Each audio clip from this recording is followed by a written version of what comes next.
दोस्तों आज हम सोल्व करेंगे एक्सरसाइज 8.2 का क्वेश्चन नंबर 3। दोस्तों अभी तक हमने एक्सरसाइज 8.2 में क्वेश्चन नंबर फर्स्ट और सेकंड को बहुत ही शानदार तरीके से सोल्व किया।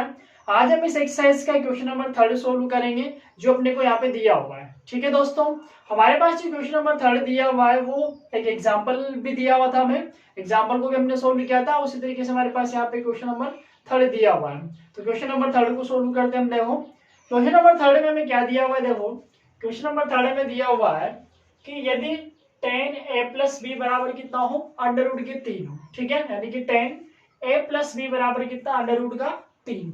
और tan a माइनस बी बराबर कितना, 1/√3 दिया हुआ है। ठीक है, इसके साथ ही कुछ कंडीशन भी दे रखी है।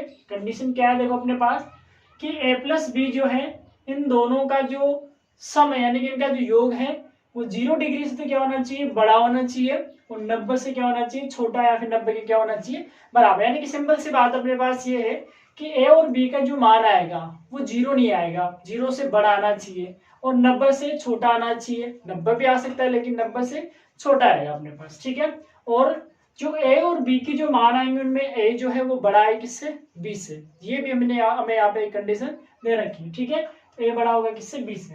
तब हमें क्या करना है, ए और बी का क्या करना है, यहाँ पे मान निकालना है। ठीक है, अब देखो tan a प्लस बी और tan a माइनस बी का मान हमें दिया हुआ है। इन दोनों को काम में लेके हम यहाँ पे a और b का मान निकालेंगे। ठीक है, अब देखो कैसे निकालेंगे।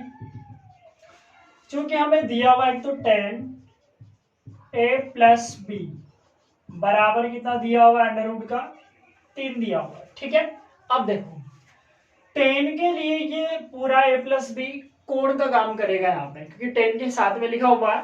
तो ये a प्लस बी किसका काम कर रहा है, यहाँ पे कोण का काम कर रहा है। ठीक है, तो a प्लस बी कोण का काम कर रहा है, तो tan थीटा, अगर हम इसको थीटा मान ले तो tan थीटा बराबर कितना है, अंडर रूट का 3। ठीक है, अब देखो tan a प्लस बी बराबर अंडर रूट 3। ठीक है, अब यदि हम त्रिकोणमिति की सारणी को देखें तो वहां पर ये जो अंडर रूट 3 है वो tan के लिए कौन से कोण पे आता है।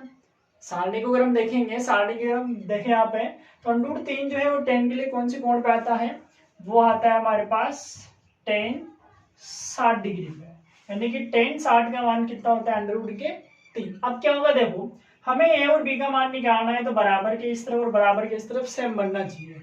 और सेम कैसे बनेगा, इधर तो ए प्लस बी है, इधर क्या है, अंडर रूट का 3। तो अंडर रूट 3 किसका मान होता है, tan 60 का मान होता है। ठीक है, अब देखो बराबर की इस तरफ भी tan है और बराबर की इस तरफ भी tan है, तो हम एक काम करें, tan को tan से काट दें।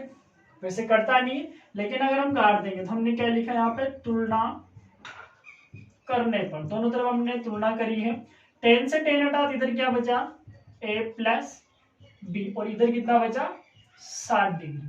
ठीक है, ये हमारे पास समीकरण नंबर 1 बनी। ठीक है, ऐसे हम दूसरे वाले को भी सोल्व करते हैं, वहां से एक और समीकरण बनाएंगे। तो दूसरा वाला क्या था, tan a माइनस का b बराबर 1/√3 है। ठीक है, अब देखो a माइनस बी बराबर 1/√3, ये पूरा गुण का काम कर रहा है। तो tan a माइनस का b बराबर, ये जो है वो tan के लिए कौन से कोण पे होता है, हम जानते हैं कि किसका मान होता है, tan 30 का मान होता है। ठीक है, तो यहाँ क्या लिख देंगे हम, tan 30 डिग्री। ठीक, फिर दोनों तरफ tan सेम है, इधर क्या बचा, a माइनस का b बराबर कितना, 30 डिग्री। ठीक है, ये समीकरण नंबर 2 हो गया अपने पास। अब समीकरण 1 और समीकरण 2 को सोल्व करना है, तो दोनों समीकरण है बहुत सिंपल है अपने पास।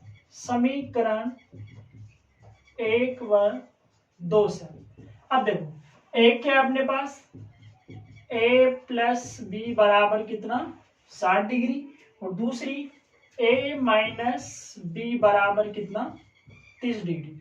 दोनों को जोड़ देते हैं। ठीक है, जोड़ेंगे तो b से b कटेगा, a प्लस a कितना हो गया, 2a बराबर कितना हो गया, 90 डिग्री। ठीक है, तो a बराबर कितना आ गया, 90/2, यानी कितना आ गया, 45 डिग्री। a कितना आ गया, 45 डिग्री। ठीक है, तो a बराबर कितना आ गया, 45 डिग्री। ठीक, अब देखो a तो निकल गया, अब निकालना है b। तो जो a का मान निकाला है उसको समीकरण 1 में रख देते हैं। तो a का मान समीकरण 1 में रखने पर, ठीक है। अब ए की जगह कितना लिख देंगे 45, तो 45 डिग्री प्लस बी बराबर कितना 60, ए को उधर भेज दो तो बी बराबर 60 डिग्री माइनस 45 डिग्री यानी कितना बचा 15 डिग्री, ठीक है। तो बी बराबर कितना आ गया 15 डिग्री। अब देखो यहाँ पे ए बड़ा होना चाहिए बी से, ए जो है वो बी से बड़ा ही है अपने पास, ठीक है। और दोनों को यदि जोड़ेंगे तो 0 से तो ज्यादा आएगा, 45 और 15 कितने होंगे 60, 0 से तो बड़ा है और 90 से क्या अपने पास छोटा है, ठीक है। तो इस तरीके से हमने इस क्वेश्चन नंबर 3 को सोल्व किया जो एग्जाम्पल की तरह था अपने पास, ठीक है। अब हम एक्सरसाइज 8.2 का जो लास्ट क्वेश्चन बचा अपने पास क्वेश्चन नंबर 4, उस क्वेश्चन नंबर 4 को सोल्व करेंगे यहाँ पे, ठीक है। तो सबसे पहले हम क्वेश्चन नंबर 4 को देखते हैं यहाँ पे कि क्वेश्चन क्या दिया हुआ है। दोस्तों क्वेश्चन नंबर 4 हमारे पास कुछ अलग टाइप का दिया हुआ है। क्वेश्चन नंबर 4 में हमें सत्य और असत्य बताने हैं और उनका कारण भी देना है कि कौन सा कथन सत्य है तो क्यों है और असत्य है तो क्यों है अपने पास, ठीक है। तो क्वेश्चन नंबर 4 को देखते हैं अपन यहाँ पे। क्वेश्चन नंबर 4 हमें दिया हुआ है कि हमारे पास यहाँ पे कुछ कथन दिए हुए हैं, कुछ कथन हमारे पास लिखे हुए हैं यहाँ पे, और हमें ये बताना है कि इन सभी कथनों में से कौन सा कथन सत्य है अपने पास और कौन सा कथन असत्य है, सत्य है तो क्यों है और असत्य है तो क्यों है, ठीक है। अब हम 1 बाय 1 एक एक कथन को पढ़ते हैं और उसका कारण भी देंगे यहाँ पे, ठीक है। देखो साइन ए प्लस बी अगर हमारे पास ये हो बराबर साइन ए प्लस साइन बी हो सकता है क्या, यानी कि साइन के साथ अगर हम ए प्लस बी अगर कोण लें तो क्या ये साइन ए प्लस साइन बी अलग अलग के बराबर हो सकता है, ऐसा सत्य होगा या फिर असत्य होगा, ये जो कथन है क्या ये सत्य है या फिर असत्य, ठीक है। अब हम एग्जाम्पल की सहायता से इसको सोल्व करते हैं। तो एग्जाम्पल हम कैसे लिखेंगे, देखो इसका हमें क्या करना है, दो एंगल लेने हैं यहाँ पर, ठीक है। ए और बी दो कोण लेने हैं, तो ए और बी हम दो कोण ले लें। चलो एक काम करते हैं, ए बराबर तो मैं कितना ले लेता हूं,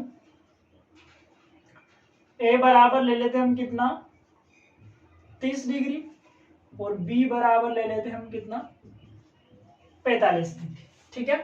ए का मान कितना ले लिया 30 और बी का मान कितना ले लिया 45 ले लिया। अब देखो यहाँ पर ए बराबर 30, तो पहले हम ये वाला मान निकालते हैं, साइन ए प्लस बी, ए का मतलब 30 डिग्री और बी का मतलब 45 डिग्री, ठीक है। कितना हो गया, चलो ये तो 75 ज्यादा हो जाएगा, फिर तो हमारे पास साइन में 75 का मान नहीं निकलेगा। चलो एक काम करते हैं, यहाँ पर इसको लिख देते हैं हम यहाँ पे कितना 60, ये हमने लिख दिया 60, बी का मान कितना लिख दिया 60, ठीक है। ये लिख दिया हमने कितना 60, तो ये कितना हो गया साइन 30 प्लस 60 कितना हो गया 90, और साइन 90 का मान कितना होता है 1 होता है। तो इसका मान तो कितना आया 1, ठीक है। ए कितना लिया 30, बी कितना लिया 60, 30 और 60 कितने हो गए 90, और 90 साइन 90 का मान कितना होता है 1, ठीक है। अब ये वाला मान निकालते हैं, तो कैसे निकालेंगे, देखो साइन ए बी, साइन ए का मतलब 30 डिग्री, ठीक है, प्लस साइन बी का मतलब 60 डिग्री, ठीक है। साइन ए प्लस बी, साइन ए का मान 30 लिख दिया हमने, और साइन बी का मान कितना 60। अब साइन 30 का मान हम जानते हैं कितना होता है 1/2, और साइन 60 का √3/2। चलो एलसीएम भी ले लेते हैं, 1 + √3, ठीक है। तो इसका मान तो कितना आया 1 + √3/2 और इसका कितना आया 1। क्या दोनों बराबर आ रहे हैं, बीच में साइन किसका बराबर का तो बराबर आने चाहिए थे, लेकिन बराबर नहीं आ रहे, तो हम क्या लिखेंगे यहाँ पे साइन ए प्लस बी बराबर नहीं होता है किसके, साइन ए प्लस साइन बी के। इसका मतलब ये जो कथन है वो क्या है, असत्य है, ठीक है। तो साइन ए प्लस बी बराबर नहीं होता है साइन ए प्लस साइन बी के। हम क्या करेंगे, ए और बी का मान लेंगे यहाँ पे, ए बराबर 30, बी बराबर 60, एलएचएस का मान निकाल लिया, आरएचएस का निकाला, दोनों बराबर नहीं आ रहे, ठीक है। इसका मतलब कथन क्या है, असत्य, ठीक है। तो पहला क्वेश्चन क्लियर है आपके पास। पहले में क्या आएगा, असत्य क्यों आया, इसका हमने यहाँ पे एग्जाम्पल लिया हुआ है, ठीक। अब देखो सेकंड, थीटा में वृद्धि होने के साथ साइन के मान में वृद्धि होती है, ठीक है, क्या ये सत्य है। अब थीटा का मतलब हो गया कोण, कोणों का मान हम जैसे जैसे बढ़ाएंगे क्या वैसे वैसे साइन का मान भी बढ़ता है, ठीक है। अब इसके लिए हम क्या करते हैं, त्रिकोणमिति की सारणी को चेक करते हैं। तो देखो थीटा का मान हमने लिया 0 डिग्री, 30 डिग्री, 45 डिग्री, 60 डिग्री और 90 डिग्री। तो साइन थीटा का मान क्या आया था अपने पास, पहले तो जीरो पर तो कितना आया, जीरो ही आया, मतलब पहले छोटा मान था, फिर जीरो के बाद कितना आया था 1/2, मतलब थोड़ा सा बढ़ गया, ठीक है। जीरो के बाद कितना बढ़ा, 1/2, फिर आ जाएंगे तो 1/√2, नीचे और छोटा हो गया, इसका मतलब पूरा मान बढ़ गया अपने पास, ठीक है। तो ये इस 1/2 से ज्यादा है, क्योंकि नीचे 2 बड़ा है, √2 और छोटा है, तो ऊपर वाली संख्या में जब छोटी संख्या भाग देंगे तो बढ़ेगा। पहले जीरो था, फिर बढ़ा, फिर और बढ़ गया, अब और बढ़ के कितना हो जाएगा, √3/2 और बढ़ा, और लास्ट में जाके कितना हो जाएगा 1। यानी कि जैसे जैसे हम कोण का मान बढ़ा रहे हैं वैसे वैसे साइन थीटा का मान भी क्या हो रहा है, बढ़ रहा है, ठीक है। इसका मतलब ये कथन क्या है, सत्य है। कथन क्या हो जाएगा, ये सत्य हो जाएगा, ठीक है। क्लियर है आपके पास। तो ये सेकंड हो गया, जीरो से बड़ा 1/2, उससे बड़ा 1/√2, फिर बड़ा √3/2, फिर बड़ा 1 हो जाएगा, तो ये बढ़ रहा है, ठीक है। इसका मतलब कथन सत्य है। ऐसे ही थर्ड वाला क्या, थीटा में वृद्धि होने के साथ कोस थीटा के मान में भी वृद्धि होती है। थीटा का मान बढ़ाते जाएंगे तो क्या उस स्थिति में कोस थीटा बढ़ेगा, चलो देखते हैं। कोस थीटा बराबर कोस जीरो का मान 1, √3/2, 1/√2, 1/2 और 0। अब देखो यहाँ पर ये तो बढ़ रहा है, लेकिन ये क्या हो रहा है, घट रहा है अपने पास। 1 से छोटा होता है √3/2, फिर उससे छोटा 1/√2, फिर उससे छोटा 1/2, लास्ट में कितना, 0। तो कोस जो होता है वो कोण के बढ़ने के साथ घटता है, लेकिन साइन क्या होता है, बढ़ता है।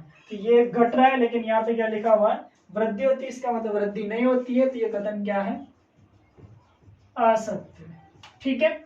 हो गया अपने पास, तो ये थर्ड वाला भी कंप्लीट है। फोर्थ वाला क्या दिया हुआ है, देखो थीटा के सभी मानों पर, थीटा का आप कोई सा भी कोण ले लो, थीटा का आप कितना भी डिग्री ले लो, क्या उसके लिए साइन थीटा कोस थीटा बराबर होता है, यहीं से देख लो।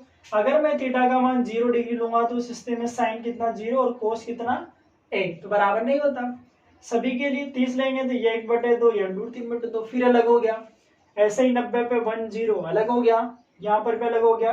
केवल कुछ मान के लिए, एक ही मान के लिए बराबर है, सबके लिए तो क्या है, अलग अलग है। इसका मतलब ये कथन भी क्या है, असत्य, क्योंकि सबके लिए बराबर नहीं होता, ठीक है। आप देखो इसका लास्ट क्वेश्चन, ये क्लियर है, क्योंकि बराबर नहीं होंगे, कुछ मान को छोड़कर सब पे बराबर नहीं होगा, ठीक है। अगला देखो, a बराबर 0 डिग्री पर कोण a परिभाषित नहीं है। देखो कैसे, a बराबर कितना 0 डिग्री, तो उस स्थिति में tan a का मान कितना आता है, 0। tan 0 डिग्री का मान कितना होता है, 0 होता है, ठीक है। अब tan है तो हम निकालेंगे कोट a बराबर 1/tan a, उल्टा होता है 1/0, 1/0 तो क्या होता है, परिभाषित नहीं होता है, क्योंकि बटे में 0 कभी भी नहीं आना चाहिए, ठीक है। तो बटे में 0 नहीं आना चाहिए, मतलब परिभाषित नहीं है, ये कथन क्या हो गया अपने पास, सत्य हो गया, ठीक है। तो ये लास्ट वाला क्वेश्चन क्या रहेगा अपने पास, सत्य रहेगा, ठीक है। तो सत्य असत्य वाले क्वेश्चन में हम केवल डायरेक्टली नहीं लिखेंगे कि कौन सा कथन सत्य है या फिर कौन सा असत्य है, हमें उसका कारण भी देना पड़ेगा कि किस कारण की वजह से कथन सत्य है या किस कारण की वजह से कथन क्या दिया हुआ है, असत्य दिया हुआ है, ठीक है। तो ये हमारे पास इसके क्वेश्चन नंबर 4 भी कंप्लीट है, ठीक है। यानी कि हमने चैप्टर नंबर 8 में एक्सरसाइज 8.1 को कंप्लीट किया और आज हमने यहाँ पे इसकी एक्सरसाइज 8.2 को भी कंप्लीट कर लिया है, ठीक है। अब हम इसकी नेक्स्ट क्लास के अंदर इसकी एक्सरसाइज 8.3 के अंदर जो काम में आने वाले फॉर्मूले हैं उन फॉर्मूलों को पहले देखेंगे और उन फॉर्मूलों की सहायता से फिर हम इसकी एक्सरसाइज 8.3 को यहाँ पे सोल्व करेंगे, ठीक है।